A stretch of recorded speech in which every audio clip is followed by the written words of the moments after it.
সাগরিকার সূর্য যত হেলে পড়ল পশ্চিমে, ততই যেন অমনোযোগী হয়ে উঠলেন বাংলাদেশ ব্যাটসম্যানরা।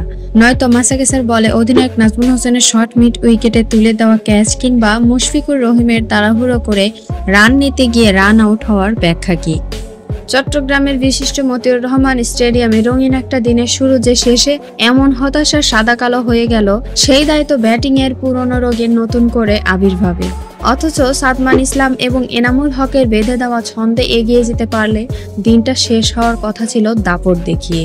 চেনা ছন্দটা সাদমান খুঁজে পান না সবসময়, অথবা তার ঢিমে তালের ব্যাটিং ভালো লাগে না কারো কারো।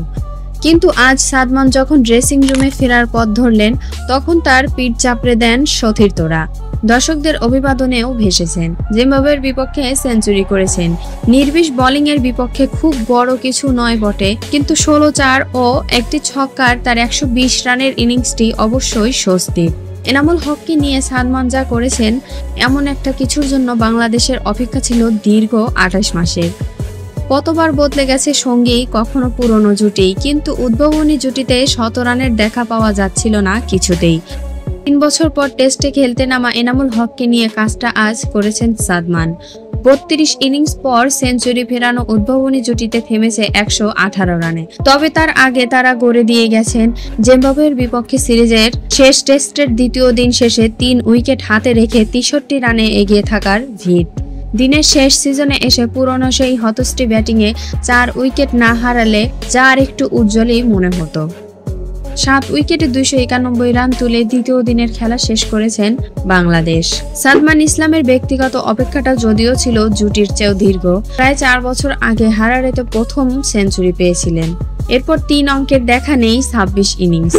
মাঝের এই সময়ে বাদ পড়েছেন, ফিরেও এসেছেন এবং বাদ পড়ার আওয়াজও উঠেছে।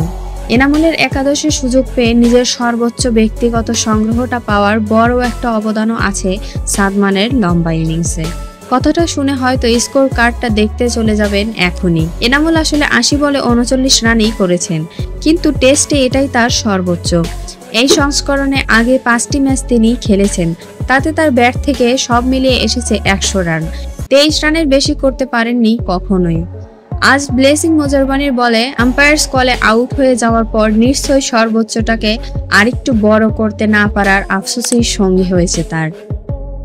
স্কুল শিক্ষার্থীদের জন্য ফ্রি করে দেওয়ার পর মতিউর রহমান স্টেডিয়ামে গ্যালারিতে দর্শক বেড়েছে। তাদের সবচেয়ে আনন্দের সময়টা কেটেছে প্রথম সিজনে এনামুল সাদমানের কল্যাণে। প্রথম বলেই মোজারবানিকে আউট করার পর 227 রানে জিম্বাবুয়ের প্রথম ইনিংস থামিয়ে দিয়ে ব্যাটিংয়ে নামেন বাংলাদেশ। সাদমান এনামুল জুটিতে ওই সিজনে আর উইকেট হারায়নি বাংলাদেশ। বড় রানের স্বপ্নটা বোনা অস্বাভাবিক ছিল না, কিন্তু শেষ বিকেলের হেয়ালি ব্যাটিংয়ে তা আর হয়নি। এর মধ্যে সবচেয়ে বড় আফসোসটা হয়তো সঙ্গী হয়েছে মুশফিকুর রহিমেরই। ফর্ম নিয়ে সমালোচনার মুখে থাকা অভিজ্ঞ এই ক্রিকেটার খেলেছেন স্বাচ্ছন্দ্যই, কিন্তু তাড়াহুড়ো করে 1 রান নিতে গিয়ে ঝাঁপিয়ে পড়েও আর ক্রিজে পৌঁছতে পারেননি। থামতে হয় 59 বলে 40 রান করেই। তার বিদায়ের পর বাংলাদেশ দিনটা শেষ করেছে 366 রান নিয়ে। ক্রিজে 37 বলে 16 রান করা মেহেদী হাসান মিরাজের সঙ্গী 11 বলে 5 রান করা তাইজুল ইসলাম। দারুণ একটা শুরুর পর বাকি সময়ের পারফরমেন্সের দিনটাকে খারাপ না বলে আর উপায় কি? যদি বাংলাদেশ শেষের দিকে তাড়াহুড়ো করে না খেলতো, হয়তো দিনটা তাদের ভালোভাবেই শেষ হতো।